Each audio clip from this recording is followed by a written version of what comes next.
వచ్చిన మీ అందరికీ మన ప్రభువైన యేసుక్రీస్తు వారి యొక్క నామములో వందనములు తెలియజేస్తున్నాను. కొద్ది నిమిషాలు పరిశుద్ధ గ్రంథమైన బైబిల్ నుంచి దేవుని యొక్క వాక్యాన్ని మనం ధ్యానించుకుందాం. ఈ రోజు మన యొక్క అంశం ఏమిటి అంటే భద్రపరచుకో. ఏమిటి అంశం? భద్రపరచుకో అనేటువంటి అంశంతో ఈ రోజు మనం ఈ యొక్క వాక్యాన్ని ధ్యానిస్తూ ఉన్నాం. సామెతల గ్రంథము 6వ అధ్యాయము. సామెతల గ్రంథము 6వ అధ్యాయము 20వ వచనం. నా కుమారుడా, నీ తండ్రి ఆజ్ఞను గైకొనుము, నీ తల్లి ఉపదేశమును త్రోసివేయకుము, వాటిని ఎల్లప్పుడూ నీ హృదయమునందు ధరించుకొనుము, నీ మెడ చుట్టూ వాటిని కట్టుకొనుము, నీవు త్రోవను వెళ్ళినప్పుడు అది నిన్ను నడిపించును, నీవు పట్టుకొనున్నప్పుడు అది నిన్ను కాపాడును, నీవు మేలుకొనున్నప్పుడు అది నీతో ముచ్చటించును. చాలని ప్రార్థన చేసుకున్నాం. మహోన్నతుడైన మా తండ్రి, సర్వోన్నతుడైన మా దేవా, మీకు లేని స్తుతులు స్తోత్రాలు చెల్లిస్తున్నాం. దివాయనము తండ్రి, ఇప్పటి వరకు మీరు నడిపించిన విధానాన్ని బట్టి మీకు స్తోత్రాలు తండ్రి. దివాగా తండ్రి, మా ప్రియ సహోదరుని నిలబెట్టుకొని మీరు అందించిన వాక్యాన్ని బట్టి మీకు స్తోత్రాలు. కొద్ది నిమిషాలు తండ్రి మీ యొక్క వాక్యాన్ని మేము ధ్యానిస్తూ ఉండగా దివా ప్రతి ఒక్కరికి కూడా గ్రహించేటువంటి చెవులు, హృదయాన్ని అనుగ్రహించండి తండ్రి. దివాకురాలైన నేను నిలబడి ఉంటుండగా దివా మాట్లాడేది మీరే తండ్రి. మీరే మా అందరికీ అవసరమైన మాటలు అనుగ్రహించి సహాయం చేయమని త్వరలో రానైన యేసుక్రీస్తు వారి యొక్క నామములో ప్రార్థించి అడిగి వేడుకుంటున్నాము తండ్రి. ఆమేన్. మనం చదివినటువంటి వాక్య భాగంలో మనం ఏం చూసాం? ఉపదేశం గురించి చూసాం. అదే విధంగా సామెతల గ్రంథము 4వ అధ్యాయము 20వ వచనం కూడా చూద్దాం. నా కుమారుడా, నా మాటలను ఆలకింపుము, నా వాక్యములకు నీ చెవియొగ్గుము, నీ కన్నుల ఎదుట నుండి వాటిని తొలగిపోనియకుము, నీ హృదయమందు వాటిని భద్రము చేసుకొనుము. మనం యొక్క 2 వచనాల్లో ఏం చూసామంటే ఉపదేశము లేకపోతే వాక్యము గురించి మనం చూస్తూ ఉన్నాం. మనం భద్రము చేసుకోవాల్సింది ఏమిటి అంటే ఈ వచ్చిన ఆధారంగా మనం ఏం భద్రం చేసుకోవాలి? వాక్యాన్ని మన హృదయమందు భద్రము చేసుకోవాలి. ఎందుకు హృదయంలో భద్రం చేసుకోవాలి అంటే ఇక్కడ మనం చూస్తున్నాం మన హృదయంలో నుంచి ఏమొస్తున్నాయట? జీవధారలు బయలుదేరును. కాబట్టి అన్నిటికంటే ముఖ్యంగా పై వచనాన్ని మనం చూస్తాం. మొదటిగా ఏం చూస్తున్నాం? దేవుని యొక్క వాక్యాన్ని మనం భద్రము చేసుకోవాలి. ఎందుకు భద్రము చేసుకోవాలి అంటే ఉపదేశం అంటే మనకి ఏం చేస్తుంది? మనకి ముచ్చటిస్తుంది, త్రోవను చూపిస్తుంది, సరి అయిన మార్గంలో మనల్ని నడిపిస్తుంది. మొదటిగా ప్రతి ఒక్కరు ఏం భద్రం చేసుకోవాలి? దేవుని యొక్క వాక్యాన్ని మన యొక్క హృదయంలో భద్రము చేసుకోవాలి. ఎందుకంటే హృదయం అన్నిటికంటే మోసకరమైనది, ఘోరమైన వ్యాధి కలది. కాబట్టి మన హృదయాన్ని మనం ఏం చేయాలి? భద్రముగా ఉంచుకోవాలి. భద్రము ఎలా ఉంచుకోగలుగుతాం? యవనస్తులు దేని చేత తమ నడకను పరిశుద్ధపరుచుకుంటారు? వాక్యమును బట్టి, దాన్ని జాగ్రత్తగా చూసుకొనుటను బట్టి. కాబట్టి మనం ఏం భద్రంగా ఉంచుకోవాలి? మొదటిగా దేవుని యొక్క వాక్యాన్ని మన హృదయంలో భద్రపరుచుకోవాలి.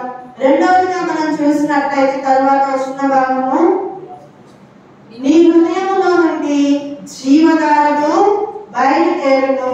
కాబట్టి అన్నిటికంటే ముఖ్యముగా నీ హృదయమును భద్రముగా కాపాడుకొనుము. మొదటిగా హృదయంలో వాక్యాన్ని భద్రం చేసుకోవాలి. రెండవదిగా ఏం చేస్తున్నా?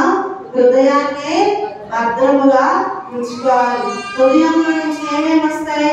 చాలా లోకానుసారమైనటువంటివి వస్తా ఉన్నాయి. కోపము, కలహము, చాలా విధాలైన దురాశలు, మత్తతులు అన్ని కూడా ఎక్కడి నుంచి వస్తాయి? హృదయంలో నుంచి వస్తాయి. కాబట్టి రెండవదిగా మనం ఏం చేయాలి? మన హృదయాన్ని భద్రముగా కాపాడుకోవాలి. అదేవిధంగా మరొక వచనాన్ని చదువుతాం. మూర్ఖపు మాటలు నోటికి రానియకుము, పెదవుల నుండి కఠినమైన మాటలు రానియకుము.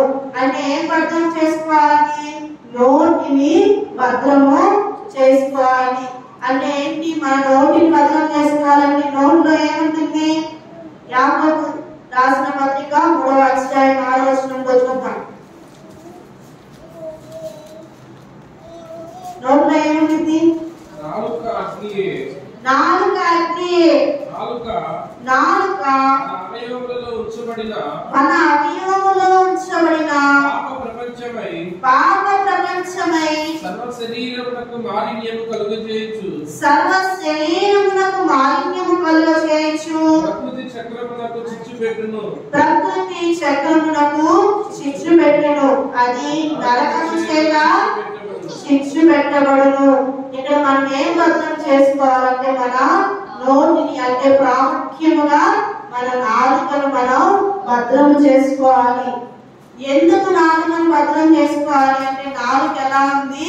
మన నోటిలో ఉన్న ఒక పాప ప్రపంచమై ఉన్నది. కొన్ని సందర్భాల్లో ఎలా ఉంటుందంటే తెలియకుండానే అనేకమైన మాటలు నాలుక నుంచి వస్తూ ఉంటాయి. కొంతమంది బాగా కోపం వస్తే ఏం చేస్తూ ఉంటారు? చిన్నపిల్లల్ని కూడా ఎలా పడితే అలాగా, చిన్నపిల్లల్ని కూడా దీవించాల్సిన వాళ్ళు ఏం చేస్తూ ఉంటారు? నువ్వు పనికి మానవాడివి, వెదవి, మూర్ఖుడివి అని చెప్పి ఏం చేస్తూ ఉంటారు? చిన్నపిల్లల్ని తిరుగుతా ఉంటారు. కోపం వచ్చిన ప్రతి వ్యక్తిని సహజంగా ఏదో ఒక మాట అనేది అంటూ ఉంటారు. అయితే ఒక నాలుక ఒక్కటే ఏం చేస్తుంది అంటే సర్వ అవయవాల్ని కూడా పాడు చేసేటువంటిదిగా కనిపిస్తుంది. నాలుక ఇంకా ఏం చేస్తుంది? గొడవలు పెట్టేటువంటిదిగా ఉంటుంది. కాబట్టి దేన్ని భద్రం చేసుకోవాలి? నాలుకను భద్రం చేసుకోవాలి. నాలుకను భద్రం చేసుకోకపోతే ఏమవుతుందంటే నాలుక దేని చేత? నరకము చేత చిచ్చు పెట్టబడినట్టు మనం చూస్తున్నాం. అంటే నాలుక భద్రం చేసుకోకపోతే నాలుక ఎక్కడికి వెళ్ళింది? నాలుగు ఒక్కటే వెళ్ళిద్దా? నాలుగుతో పాటు ఎవరెళ్తాం? మనం కూడా నరకానికి వెళ్తాం. కాబట్టి మన యొక్క మాటను మనం భద్రముగా ఉంచుకోవాలి. అదేవిధంగా మన నోటిని మనం భద్రముగా ఉంచుకోవాలి. మళ్ళీ అయిపోదామా? సామెతల గ్రంథం 4వ అధ్యాయము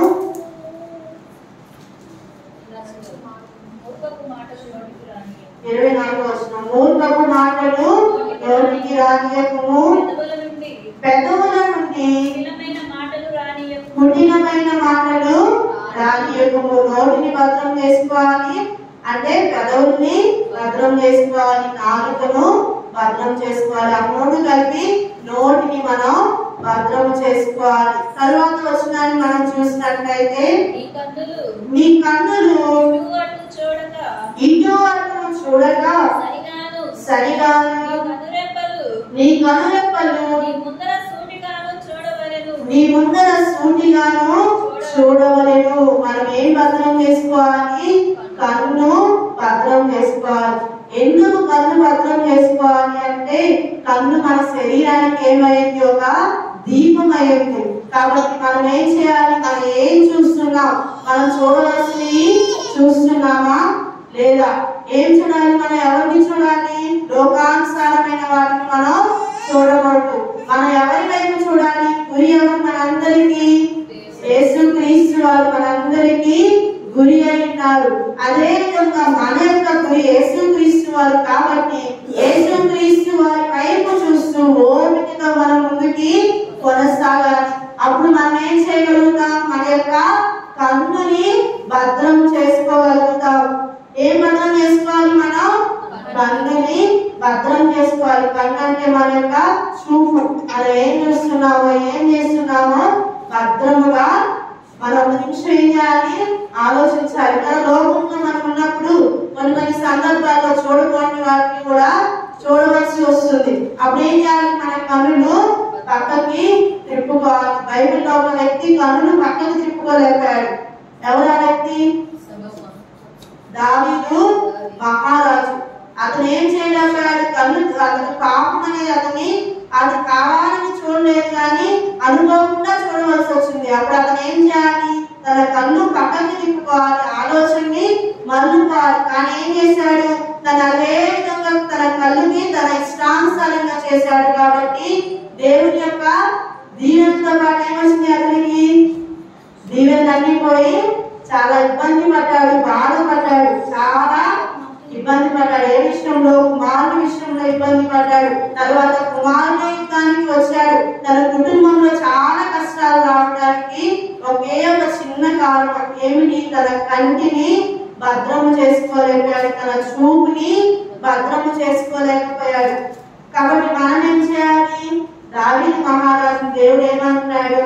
ఎవరు? దావీదు నా యొక్క హృదయానుసారుడు. ఒక్క విషయంలో తప్పితే అతన్నే వదిలిపెట్టలేదు కదా, మరి మనల్ని విడిచిపెడతాడా?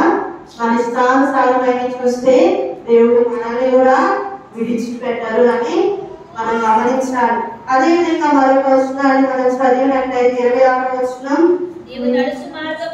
నీవు నడుచు మార్గమును సరళము చేయుము, అప్పుడు నీ మార్గములన్నీ స్థిరములగును.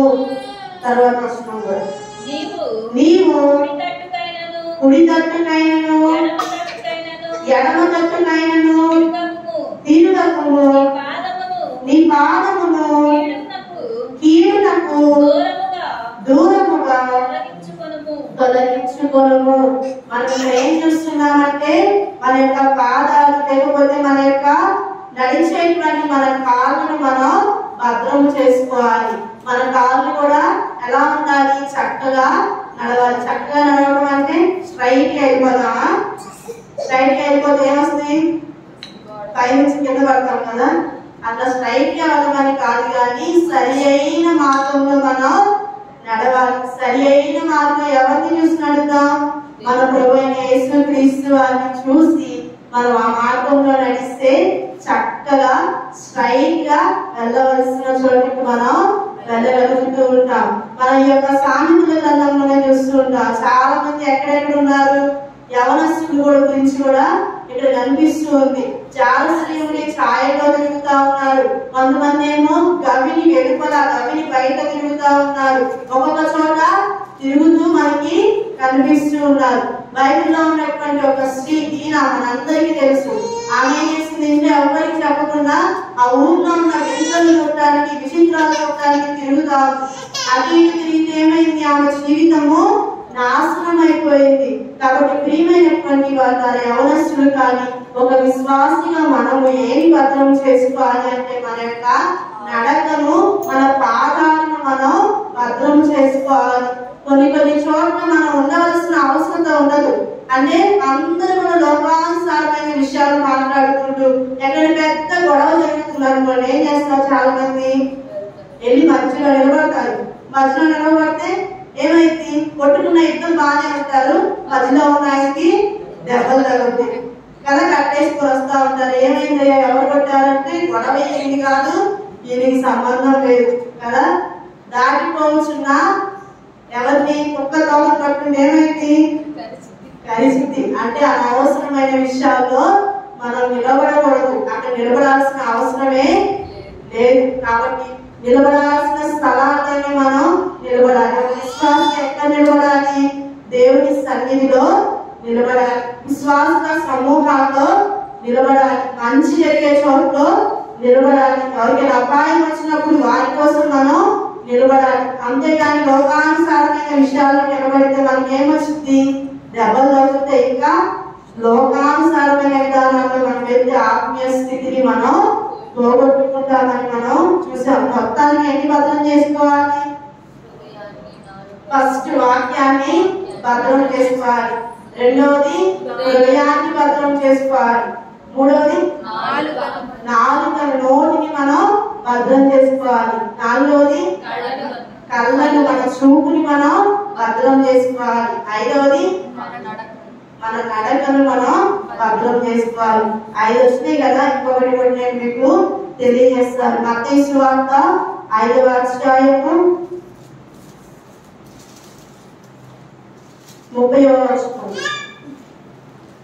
నీ కుడి చేయి నిన్ను అభ్యంతర పరచిన ఎడల దాని నరికి నీ యొద్ద నుండి పారవేయము. ఇక్కడ ఏం చేస్తున్నావు? ఏం భద్రం చేసుకోవాలి? చేతిని మనం భద్రం చేసుకోవాలి. ఇక్కడ కుడి చెయ్యి అని పర్టికులర్ గా చెప్పబడింది కదా. మనకున్న రెండు చేతుల్లో ఏ చేతిని ఎక్కువ వాడతాం? కుడి చేతినే ఎక్కువ వాడతాం. కొన్ని సందర్భాల్లో ఎవరికైనా ఎడం చేతి ఎవరైనా అదేం అనిపించదు.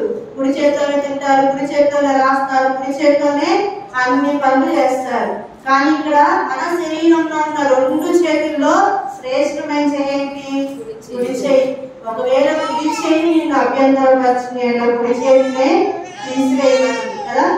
అంటే ఇక్కడ మనం ఏం చూస్తున్నాం? మనం చేసే పనులు కూడా భద్రం చేసుకోవాలి. మన చేతిని మనం భద్రం చేసుకోవాలి. భద్రం చేసుకోవడం అంటే ఏంటి? చేతితో ఏమంటే ఆ పనులు చేయొచ్చా? చేయకూడదు.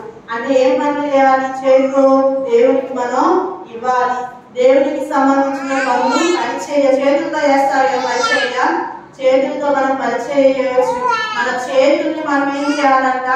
భద్రముగా ఉంచుకోవాలి. చేయకూడని పనులు మనం చేయకూడదు. ఈ యొక్క వచ్చిన భాగాల్లో మత్తయి సువార్తలో మనం రెండు విషయాలు చూస్తున్నాం. ఒకటి ఏంటంటే నీ కుడి కన్ను నిన్ను అభ్యంతరపరిచిన ఏం చేయాలి? చదువుతామా? నరికి నీ యొద్ద నుంచి పారవేయము. ఎందుకు పారవేయాలి? తర్వాత వచ్చిందండి నీ దేహమంతయు నరకములో పడకుండా నీ అవయవములలో ఒకటి నశించుట నీకు ప్రయోజనకరము కదా. ఇక్కడ విశ్వాసులకు ఈ యొక్క నూతన నిబంధనలో దేవుడు మనకి తెలియజేస్తున్నాడు. అక్కడేమో ఏం భద్రం చేసుకోవాలి మనకి తెలియజేశారు. సామెతల గ్రంథంలో ఇప్పుడు ఏం చేశారు? ఒకవేళ నీవు వాటిని భద్రం చేసుకోలేకపోతే, వేటిని? నీ కన్ను అయినా లేకపోతే నీ యొక్క శరీరంలో ఉన్న ఏ అవయవమైనా మేము భద్రం చేసుకోలేకపోతే ఏం చేయాలి? నరికేయాలంట. అంతే. అర్థమైందా? కన్ను అభ్యంతర పరిస్థితి చూడమని చూడని కన్ను అభ్యంతర పరిస్థితి ఏం చేయాలంట? కన్నునే చెయ్యి అభ్యంతర పరిస్థితి ఎవరు చేయని వాళ్ళే నరుకోవాలి. మరి చేయి నరుకొని కన్ను తీసేసుకుందామా లేకపోతే భద్రం చేసుకుందామా? భద్రము చేసుకోవడం చాలా ప్రాముఖ్యమైన విషయం. ఒకవేళ భద్రం చేసుకోకపోతే ఏమైందంటే ఏమైంది? కన్నుటికి మనం ఎక్కడికి వెళ్తాం? నరకానికి వెళ్తాం.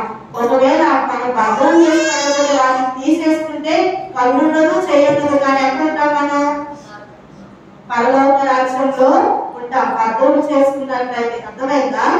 కన్ను అభ్యంతరం వచ్చింది అనుకోండి, కన్ను తీసేసామనుకోండి, మనం అదే దేవునికి ఆ అవసరం లేని దేవుడికి సంబంధించిన ఉన్నటువంటి వాటిని చూడమని అభ్యంతరం భరిస్తే కన్ను తీసేసామనుకోండి, చూడగలుగుతామా? చూడలేదు కదా. అప్పుడు ఎక్కడికి వెళ్తాం? పరలోకం వెళ్తాం కదా.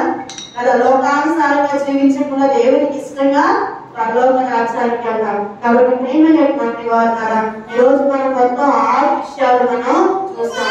వాటిని భద్రం చేసుకున్నట్లయితే మనందరం ఎక్కడికి వెళ్తామంటే పరలోక రాజ్యానికి వెళ్తాం. మనం చాలా సందర్భాల్లో బంగారాన్ని, స్థలాన్ని, ఇంకా వేటినో భద్రం చేసుకుంటాం. వాటన్నిటిని భద్రం చేసుకోకపోయినా వచ్చే నష్టం ఏం లేదు. కానీ వీటిని భద్రం చేసుకోకపోతే ఏం జరుగుతుందంటే మనమే మన శరీరం అంతా కూడా ఎక్కడికి వెళ్తామో? నరకానికి వెళ్ళిపోతాం. మన ప్రభు యేసుక్రీస్తు వారు మన కొరకు ఈ లోకానికి వచ్చి ఉన్నారు. ఆయన ఎందుకు ఈ లోకానికి వచ్చాడంటే ఒకప్పుడు అయితే మనందరం కూడా పాపంలో నడిచినటువంటి వారిని. మన చేతులతో పాపం చేశాము, మన కాళ్ళతో పాపాలు చేశాము, మన కంటితో పాపం చేశాము, మన యొక్క హృదయ తలంపులతో మనం పాపం చేశాము. వాక్యానికి వ్యతిరేకంగా మన జీవితాల్లో ఒకప్పుడు కొనసాగాము. అయితే మన ప్రభువైన యేసుక్రీస్తు వారు మన కొరకు ఈ లోకానికి వచ్చినారు. ఆయన ఒక మాదిరిని మన కొరకు ఉంచారు. మనం ఏం చేయాలి అంటే ఆయన మాదిరితో మనం నడవాలి. ఆయన ఎందుకు చనిపోవాల్సి వచ్చింది అంటే మన యొక్క పాపాలను బట్టే. ఆయన తల మీద ఎందుకు మొదకిరీటం పెట్టబడింది అంటే మన యొక్క చెడు తలంపులను బట్టే.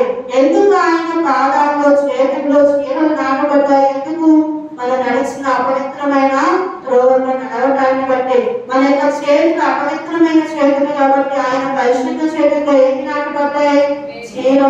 మేకులు నాటబడ్డాయి. మన యొక్క హృదయము మోసకరమైంది కాబట్టి ఆయన యొక్క ప్రక్కలో బల్లెపు కొట్టు పరచబడింది. మన కొరకు ఒక వ్యక్తి తన నిలువెంతా నలిగిపోయాడు, తన యొక్క స్వరూపం అంతా కోల్పోయాడు.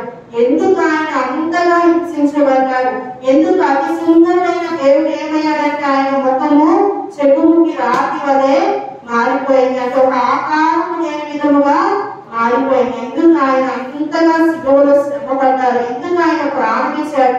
ఎందుకు రక్తాన్ని చిందించాడు అంటే నీ త్రోవలను పరిశుద్ధపరచాలని, నీ యొక్క హృదయాన్ని పరిశుద్ధపరచాలని, నీ యొక్క మాటను పరిశుద్ధపరచాలని, నీ జీవితాన్ని పరిశుద్ధపరిచి పరలోక రాజ్యములో మనకి స్థానం ఇవ్వాలని ఆయన అంతగా శిలువలో శ్రమ పెట్టబడ్డాడు.